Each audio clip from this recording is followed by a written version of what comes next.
خواجہ صاحب نے جواب دیا کہ میں خصوصیت کے ساتھ زندگی بسر کرنے کے سخت خلاف ہوں۔ میرا ہاتھ حاجت روا کے ہاتھ میں ہے، مجھے تو بس یاد الہی سے غرض ہے، وہ میں کر رہا ہوں اور کوئی چیز درکار نہیں۔ اس کے بعد آپ نے کوفہ بھی چھوڑ دیا اور کسی اور علاقے میں نکل گئے جہاں آپ کو کوئی تلاش نہ کر سکے۔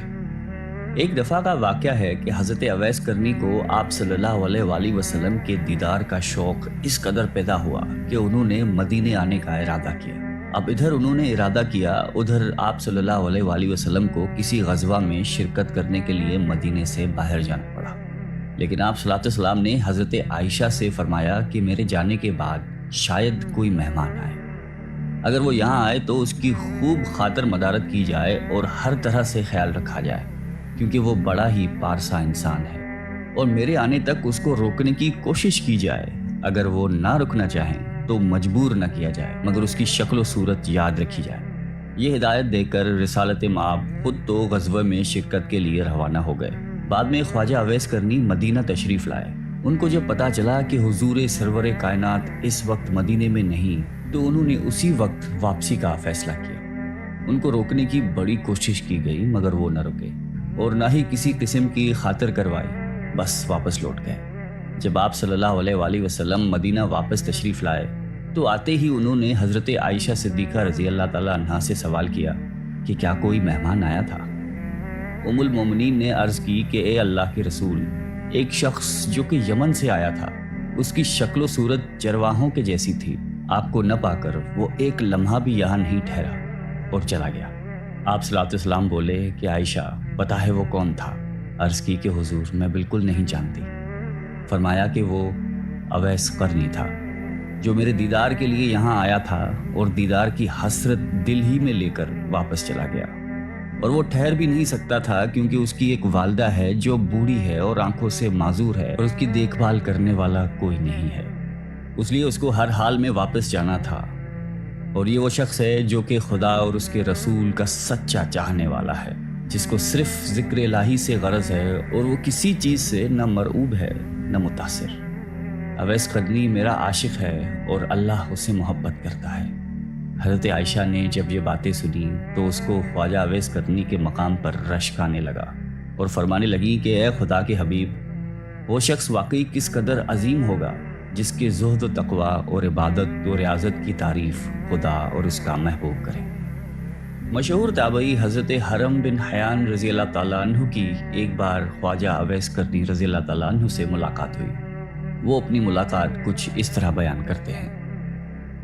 خواجہ اویس کرنی کوفہ میں مقیم تھے۔ میں نے آپ کی تعریف سنی، ملاقات کا شوق غالب ہوا اور میں ان کی زیارت کے لیے کوفہ پہنچا۔ لوگوں نے بتایا کہ وہ دریائے فرات پر ملیں گے۔ فرات کے کنارے پر پہنچا تو دیکھا کہ ایک شخص تنہا بیٹھا دوپہر کے وقت وضو کر رہا تھا اور کپڑے دھو رہا تھا۔ میں اویس کرنی کے اوصاف سن چکا تھا، اس لیے فوراً ہی پہچان گیا۔ ان کا جسم فربا اور رنگ کندمی تھا، سر منڈا ہوا تھا اور داڑھی گھنی تھی، بدن پر بہت بال تھے اور چہرہ بہت بڑا اور محیب تھا۔ صوف کا پاجامہ پہنے ہوئے تھے اور صوف ہی کی ایک چادر جسم پر تھی۔ میں نے قریب پہنچ کر سلام کیا۔ انہوں نے جواب دیا اور میری طرف دیکھ کر کہا کہ اللہ تمہیں سلامت رکھے۔ پھر میں نے مصافحے کے لیے ہاتھ بڑھایا لیکن انہوں نے مصافحہ کرنے سے گریز کیا اور اپنے پہلے الفاظ دہرائے کہ اللہ تمہیں سلامت رکھے۔ مجھے ان کی حالت پر بڑا ترس آیا اور میری آنکھوں سے آنسو بہنے لگے۔ جب میں نے رقت بھرے لہجے میں کہا کہ اویس، خدا تم پر رحمت کرے اور تمہاری مغفرت فرمائے، تو وہ بھی رونے لگے اور مجھ سے مخاطب ہو کر فرمایا کہ حرم بن حیان، خدا تم پر رحم کرے میرے بھائی، تمہارا کیا حال ہے؟ تمہیں میرا نام و پتہ کس نے بتایا؟ میں نے عرض کیا کہ خدا نے۔ مگر اے اویس، یہ تو بتاؤ کہ تمہیں میرا اور میرے باپ کا نام کیسے معلوم ہوا؟ اس سے پہلے نہ میں نے تمہیں دیکھا ہے نہ تم نے مجھے۔ حضرت اویس نے جواب دیا کہ تمہارا نام مجھے اس نے بتایا ہے جس کے علم و خبر سے کوئی چیز باہر نہیں۔ میری روح نے تمہاری روح کی طرف توجہ کی اور میرے روح نے تمہاری روح کو پہچان لیا۔ مومن کی روحیں ایک دوسرے کو پہچان لیتی ہیں۔ میں نے عرض کی کہ رسول اللہ صلی اللہ علیہ وآلہ وسلم کی کوئی حدیث مبارک سنائیے تاکہ میں اسے یاد کر لوں۔ حضرت اویس قرنی نے فرمایا کہ میں نے سرکار دو عالم صلی اللہ علیہ وآلہ وسلم کی شرف صحبت حاصل نہیں کی، البتہ حضور صلی اللہ علیہ وآلہ وسلم کے صحابہ کرام کو دیکھنے کی سعادت نصیب ہوئی ہے۔ اور تم لوگوں کی طرح ان کی زبان سے میں نے بھی حضور کی احادیث سنی ہیں، لیکن میں اپنے اوپر یہ دروازہ کھول کر محدث، مفتی اور قاضی کہلانا پسند نہیں کرتا۔ مجھے خود اپنے نفس کے بہت سے کام ہیں۔ یہ کہہ کر وہ میرا ہاتھ پکڑ کر رونے لگے۔ میں نے درخواست کی کہ پھر قرآن حکیم کی ہی کچھ آیات سنا دیجیے۔ میرے دل میں آپ کی زبان سے قرآن سننے کا بے حد اشتیاق ہے۔ میری آپ سے محبت اور عقیدت خدا کے لیے ہے۔ میرے لیے دعا فرمائیے اور کچھ وصیتیں کیجیے۔ میری درخواست سن کر اویس رضی اللہ تعالیٰ عنہ نے اعوذ باللہ من الشیطان الرجیم پڑھا اور چیخ مار کر رونے لگے۔ پھر فرمایا میرے رب کا ذکر بلند ہے، اس کا قول سب سے سچا ہے، اس کا کلام سب سے اچھا ہے۔ یہ کہہ کر انہوں نے ان آیات کی تلاوت کی۔ حامیم والکتاب المبین انا انزلناہ فی لیلۃ مبارکۃ انا کنا منذرین هو العزیز الرحیم تک پڑھ کر چیخ ماری اور بے ہوش ہو گئے۔ ہوش میں آئے تو فرمایا حرم بن حیان تمہارا باپ مر گیا، ان قریب تم کو بھی مرنا ہے، کیا خبر جنت میں جائیں یا دوزخ میں؟ ابن حیان آدم فوت ہو گئے، حوا فوت ہو گئی۔ ابن حیان نوح اور ابراہیم خلیل اللہ فوت ہو گئے۔ ابن حیان موسیٰ اور داؤد فوت ہو گئے۔ ابن حیان محمد رسول اللہ فوت ہو گئے۔ ابو بکر صدیق فوت ہو گئے۔ ابن حیان میرے بھائی عمر بن خطاب فوت ہو گئے۔ اور یہ کہہ کر انہوں نے مغفرت کی دعا کی۔ اس وقت تک حضرت عمر فاروق رضی اللہ تعالیٰ عنہ زندہ تھے، اس لیے میں نے کہا کہ خدا آپ پر رحم کرے، عمر خطاب رضی اللہ تعالیٰ تو ابھی فوت نہیں ہوئے۔ فرمایا ہاں، جو کچھ میں نے کہا ہے اگر تم اس کو سمجھو تو خود جان جاؤ گے کہ میں اور تم بھی مردہ ہیں، ہونے والی بات ہو چکی ہے۔ اس کے بعد حضرت اویس کرنی رضی اللہ تعالیٰ عنہ نے سرکار دو عالم صلی اللہ علیہ وآلہ وسلم پر درود بھیجا، پھر کچھ اور دعائیں پڑھی اور فرمایا کہ حرم بن حیان، میری وصیت یہ ہے کہ کتاب اللہ کو مضبوطی سے پکڑو، اہل اللہ کی صحبت اختیار کرو اور نبی کرم صلی اللہ علیہ وآلہ وسلم پر ہمیشہ درود و سلام بھیجتے رہو۔ میں نے اپنی اور تمہاری موت کی خبر دے دی، آئندہ کسی ساعت موت سے غافل نہ رہنا، واپس جا کر اپنی قوم کو بھی نصیحت کرنا اور ڈرنا۔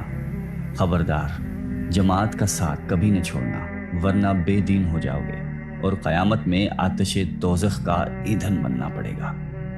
پھر انہوں نے دعا کی کہ الہی، یہ شخص کہتا ہے کہ اس کو تیرے لیے مجھ سے محبت ہے اور اس نے تیرے ہی لیے مجھ سے ملاقات کی، اس لیے خدا مجھے توفیق دے کہ میں جنت میں اس کا چہرہ پہچان جاؤں اور دارالاسلام میں میری اس کی ملاقات ہو۔ وہ دنیا میں جہاں کہیں بھی ہے اس کو اپنے حفظ و امان میں رکھنا، اس کو قناعت عطا کر اس کو اپنی نعمتوں کا شکر گزار بنا اور اس کو جزائے خیر دے۔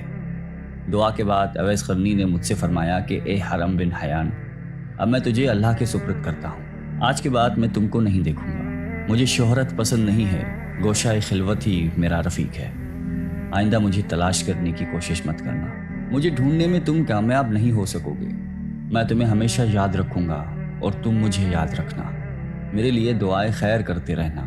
اچھا، السلام علیکم ورحمۃ اللہ۔ یہ کہہ کر وہ ایک سمت کو چلے گئے۔ اس کے بعد میں نے ان کو بہت تلاش کیا لیکن کسی سے ان کے بارے میں کچھ معلوم نہیں ہو سکا، البتہ کوئی ہفتہ ایسا نہیں جاتا جس میں ان کو ایک یا دو بار خواب میں نہ دیکھوں۔ اللہ تعالیٰ اویس قرنی پر رحمت نازل فرمائے اور ان کی مغفرت فرمائے، آمین۔ تو جناب یہ تھی ویڈیو، بڑی خوبصورت ویڈیو تھی۔ حضرت اویس قرنی کے بارے میں معلوم ہے ہمیں، ہم سب کو معلوم ہے، آپ کو بھی معلوم ہے کہ آپ عاشق رسول تھے، لیکن مدینے سے بہت دور رہتے تھے، یمن میں رہتے تھے۔ آپ کی والدہ ماجدہ ایک ضعیف خاتون تھی، جذام اور برس کی بیماری میں مبتلا تھی اور کافی کمزور اور بوڑھی تھی۔ آپ ہمیشہ ان کی خدمت کیا کرتے تھے اور ان کی خدمت سے ہی آپ کو فرصت نہیں تھی۔ حضرت اویس قرنی کے بارے میں ہے کہ آپ اتنے بڑے عاشق رسول تھے کہ آپ ہمیشہ اپنے دل میں تمنا رکھتے تھے کہ کسی طرح حضور نبی کریم صلی اللہ علیہ وسلم سے آپ کی ملاقات ہو جائے، تو آپ ہمیشہ دل میں جو محبت رکھتے تھے اور جو ملاقات کی تمنا لیے ہمیشہ رہتے تھے۔ آپ کی آنکھوں میں حضور نبی کریم صلی اللہ علیہ وسلم کی دیدار جو ہے، آپ کی آنکھوں میں، آپ کی آنکھیں ترس رہی تھیں حضور نبی کریم صلی اللہ علیہ وسلم کی دیدار کرنے کے لیے۔ تو آپ نے ایک دفعہ اپنی والدہ ماجدہ سے اجازت طلب کی کہ والدہ محترمہ کہ میں مدینہ کی طرف میں سفر کروں گا، حضور نبی کریم صلی اللہ علیہ وسلم سے ملاقات کا شرف حاصل کروں گا اور اپنی جو آنکھیں ہیں، جو پیاسی آنکھیں ہیں، حضور نبی کریم صلی اللہ علیہ وسلم کی دیدار سے میں ان کو تر کرنا چاہتا ہوں۔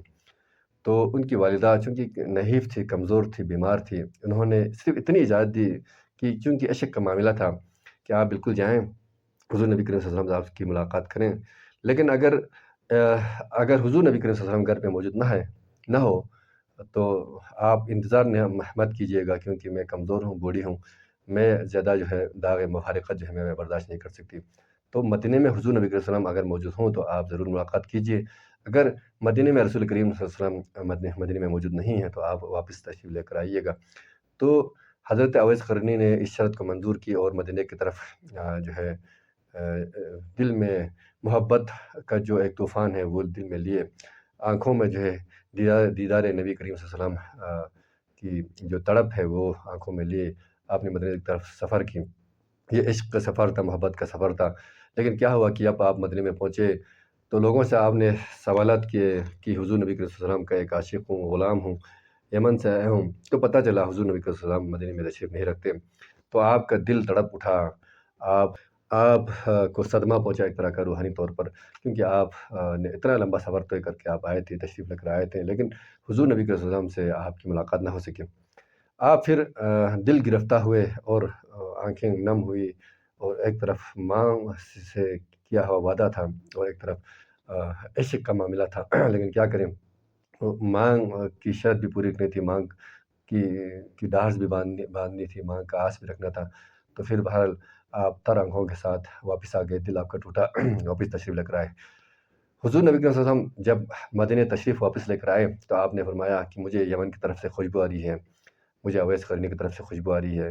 تو ایک عشق کا معاملہ تھا، تو عاشق نے جو معشوق ہے اس کی خوشبو پہچان لی، سونگھ لی، لیکن بہرحال آپ کی ملاقات نہ ہو سکی۔ آپ نے صحابہ سے آپ نے یہ فرمایا کہ یمن میں میرا ایک عاشق رہتا ہے اویس قرنی، جب بھی ان سے ملاقات ہو جائے تو ان سے دعا کروائیے گا اپنے لیے۔ تو کہا جاتا ہے کہ یہ بات جو ہے حضرت عمر فاروق نے، حضرت عمر خطاب نے اپنے دل میں رکھ لی، اور جب آپ حج پہ گئے مکہ کی طرف، تو جب آپ اور حضرت علی رضی اللہ تعالیٰ عنہما جب مکہ میں پہنچے تو آپ نے یمن سے آنے والے قافلوں سے بار بار پوچھتے تھے کہ آپ میں سے کوئی ہے اویس قرنی۔ تو کچھ سالوں بعد آپ کی ملاقات ہو گئی حضرت اویس قرنی سے، تو آپ دونوں نے ان سے گزارش کی، حالانکہ بہت بڑے صحابی تھے، حضور نبی صلی اللہ علیہ وسلم سے ہمیشہ ان کے پاس رہتے تھے، ان کے دربار میں رہتے تھے، ان سے فیض یاب ہوتے تھے، ان سے ملاقات کی شرف حاصل کرتے تھے، لیکن اویس قرنی کا چونکہ معاملہ دل کا معاملہ تھا، چونکہ معاملہ عشق اور محبت کا معاملہ تھا، تو حضور نے بھی فرمایا تھا کہ ان سے اپنے دعا کروائیے گا۔ تو ان بڑے نامور ہستیوں نے، صحابہ کرام نے حضرت اویس قرنی سے اپنے لیے استغفار کی دعا منگوائی۔ تو یہ معاملہ عشق کا تھا۔ تو جو حضور نبی کریم صلی اللہ علیہ وسلم نے محبت کرے گا، جو حضور نبی کریم صلی اللہ علیہ وسلم کا غلام اپنے آپ کو تصور کرے گا، انشاءاللہ اس کی شفاعت جو ہے یقینی ہے۔ دل میں عشق ہونا چاہیے اللہ سے، اللہ کے رسول سے، دین اسلام سے۔ معاملہ صرف عبادت کا معاملہ، صرف فرائض کے پورا کرنے کا معاملہ، صرف واجبات کے ادا کرنے کا نہیں ہے، معاملہ عشق کا بھی ہے۔ تو ہمیں اپنے دین سے، اپنے نبی سے، اپنے اللہ سے عشق کی حد تک جو ہے ہمارا لگاؤ ہونا چاہیے۔ تو ہم سب کی کوشش یہی ہونی چاہیے کہ ہم دین اسلام پہ عمل کریں، لیکن عشق کے ساتھ، محبت کے ساتھ، حضور نبی کریم صلی اللہ علیہ وسلم کے جوتوں سے اٹھنے والی جو دھول ہے اسے اپنے آنکھوں کا سرما بنانے کی حد تک ہمارا یہ عشق ہونا چاہیے۔ نبی کریم کے نام پہ مر مٹنے کا ہمارا اتنا عشق ہونا چاہیے، تو اس طرح ہم دنیا و آخرت دونوں میں انشاءاللہ کامیاب ہو سکتے ہیں۔